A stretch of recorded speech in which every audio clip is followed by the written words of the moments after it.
Today is June 7th, 2026, and the number that President Trump just disclosed publicly is not a negotiating figure. It is not a political claim about the conflict's progress designed for domestic audience consumption. It is the most operationally specific intelligence disclosure about an adversary's remaining weapons inventory that an American president has made in a public setting in the modern history of American military conflict. Trump said it directly, with precision, without qualification. Iran has 21% of its missiles left. Read the weight of that number against everything that surrounds it. Not approximately 1/5, not significantly reduced, 21%. The specific fraction of the pre-conflict ballistic missile inventory that has survived 99 days of Operation Epic Fury, the air campaign, the blockade, the battle damage assessment of the weapons consumed in launches against Israel, Kuwait, American forces in the Gulf, Gulf state territory, and every other target the IRGC has directed weapons at since February 28th.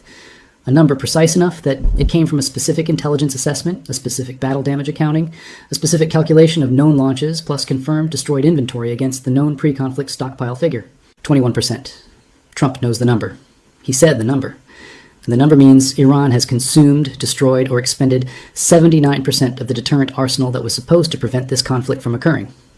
But the more analytically consequential element of what Trump revealed is not the 21%. It is the four words that follow it. They are still firing. An institution with 21% of its missile inventory remaining, with no production capacity to replace what is consumed because 90% of its defense industrial base is destroyed, with no raw material to rebuild that production capacity because 70% of its steel industry has been eliminated by Israeli strikes, with no external supply chain to provide the components because Xi Jinping committed at the Beijing summit to cease military equipment transfers to Iran, and with no financial resources to purchase alternatives because the blockade is consuming $500 million per day, is still firing. At two countries. Simultaneously. That is the complete statement of the IRGC's current operational position. And the analytical question it poses is the most important question that the 99-day arc of this conflict has produced. Is an institution that knows it has 21% of its missile inventory remaining and continues firing, making a calculated decision that the remaining 21% can achieve something before it runs out? Or is it making no decision at all, operating on an institutional momentum that has decoupled from the strategic calculation that would produce a decision to stop? But let's back all the way up. Because to understand why the specific combination of Trump's public disclosure of the 21% figure, the act of making that disclosure public rather than holding it as classified intelligence, the strategic communication it represents to every audience simultaneously, and the paradox of the institution that owns the remaining 21%, choosing to continue consuming it against two countries whose air defense architectures have been demonstrating consistent interception. Performance produces the most complete available picture of where this conflict is in its operational arc. You need to hold every dimension of this picture in the same frame simultaneously. Here is where things stand as of June 7th, 2026. And every element needs to be held in the same frame at the same moment. Trump has publicly disclosed that Iran retains approximately 21% of its pre-conflict ballistic missile inventory. This means 79% has been consumed, destroyed in production and storage facility strikes, or expended in launches against the accumulated target set of the conflict's 99-day operational arc. Iran is simultaneously firing at two countries. The two countries being targeted have deployed layered air defense architectures, the Iron Dome, David's Sling, an Arrow 3 system for Israel, and the Patriot PAC-3, THAAD, and CRAM architecture for American forces in Kuwaiti territory that have been processing Iranian missile launches throughout the conflict with documented interception performance. The remaining 21% is being directed against those architectures at a rate that is consuming it faster than any diplomatic track, storage clock, or leadership council decision is moving toward a resolution. 90% of the defense industrial base that would produce replacements is destroyed. 70% of the steel industry that would provide the raw material to rebuild that production capacity is destroyed. The blockade is consuming $500 million per day. Xi Jinping's commitment has severed the external supply chain. And the Larijani back-channel ceasefire request through Oman is asking for resume talks, while the institution Larijani nominally represents is burning through its remaining 21% at two targets simultaneously. That is the complete operational picture. Now let's take it apart, layer by layer. The 21% figure is the analytical starting point. And the first question it requires answering is the one that determines how much weight the number carries as an operational fact. Where did it come from? And how does Trump know it with the precision that a specific percentage implies? There are three possible sources for the 21% figure. The first is American intelligence collection, the combination of satellite imagery tracking pre-conflict storage facilities and their current states, signals intelligence collection on IRGC logistics and inventory management communications, battle damage assessment from every confirmed strike on production and storage infrastructure, and counting the launches that the radar and signals collection architecture has tracked since February 28th. This is the most comprehensive source, and the one that produces the most reliable inventory accounting. a calculation of known starting inventory minus confirmed destroyed in production facility. Strikes minus confirmed launched, minus confirmed destroyed in storage facility. Strikes equals remaining inventory, expressed as a percentage of the known starting figure. The second possible source is intelligence from within the Iranian government, reporting from human sources embedded in the IRGC's logistics and weapons management structure, or from the Iranian officials who have been communicating through the Omani back channel and who may have provided inventory data as part of demonstrating to the American side that Iran's military position is weaker than its public statements suggest. The Larijani back-channel outreach to request resumed talks is an admission of institutional weakness. Providing specific inventory data alongside that admission would be the Iranian diplomatic faction's attempt to make the case to the American side that Iran's military position makes the terms of a deal more favorable to American interests than a continued conflict would produce. The third possible source is a combination American intelligence collection cross-referenced against Iranian communications, producing a convergent picture that the combined methodologies confirm with the precision that allows a specific percentage to be stated publicly.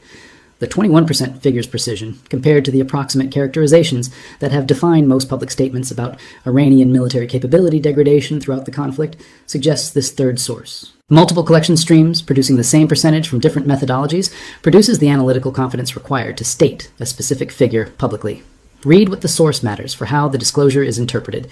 If the 21% comes purely from American intelligence collection, the disclosure is Trump telling Iran, we know exactly what you have left, and we know it more precisely than you think we do.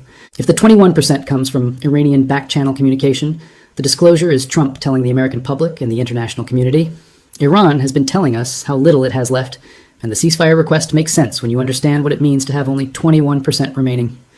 Either interpretation makes the disclosure itself the most strategically significant single public statement the American side has made about the conflict's military balance since Admiral Cooper's congressional testimony. And both interpretations produce the same operational communication to every audience simultaneously. Now, let's get into what the pre-conflict inventory figure that 21% represents a fraction of actually looked like, because the 21% figure is meaningful only when placed against the 100% from which it has declined. Intelligence assessments of Iranian ballistic missile inventory at the conflict's outset credited the IRGC with thousands of ballistic missile systems across the full range of capability categories, short range, medium range, and the intermediate range systems that give Iran the ability to threaten targets across the region with precision at ranges that matter strategically.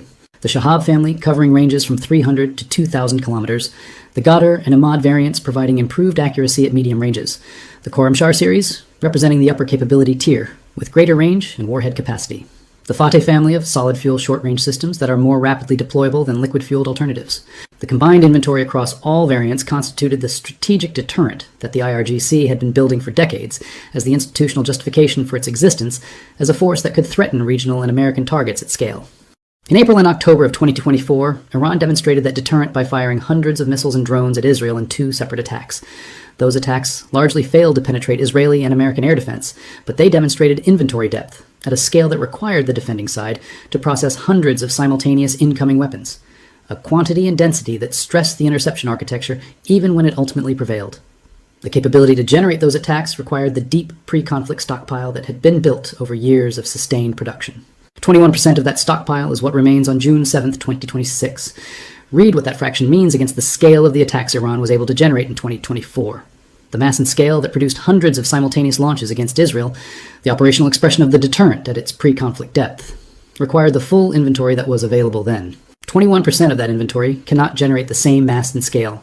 It cannot produce the simultaneous launch density that characterizes the saturation attacks that the IRGC's doctrine depends on for operational effectiveness against layered air defense. 21% of the pre-conflict stockpile, divided across 2 simultaneous target countries, produces individual launches or small waves that the air defense architectures protecting both countries have demonstrated they can process without being overwhelmed by the volume. Now let's get into the act of public disclosure specifically, because Trump's decision to reveal the 21% figure publicly, rather than holding it as classified intelligence, is itself a strategic communication, whose intended effects on multiple audiences simultaneously deserve the same analytical attention that every other presidential statement about this conflict has received. To the Iranian government, the disclosure communicates, we know exactly how much you have, not approximately. Not generally, we know the specific percentage. Whatever concealment of the remaining inventory you have attempted, whatever dispersal of remaining stockpiles, whatever camouflage of surviving storage facilities, whatever operational security around the movement of remaining weapons, has not produced an information gap in the American intelligence picture. You cannot negotiate from a position of uncertainty about what we know, because we have just told you precisely what we know, and what we know is 21%. To the Iranian field commanders threatening to go public with their defection. Unless the Leadership Council delivers a political solution, the disclosure communicates, the inventory whose existence was the institutional argument for continued fighting is 79% gone. The deterrent that was supposed to prevent this conflict is nearly consumed. The position that continued resistance is preferable to the 6 red lines is a position being argued with 21% of the arsenal that argument rested on. To the Iranian population living through the 700-plus hour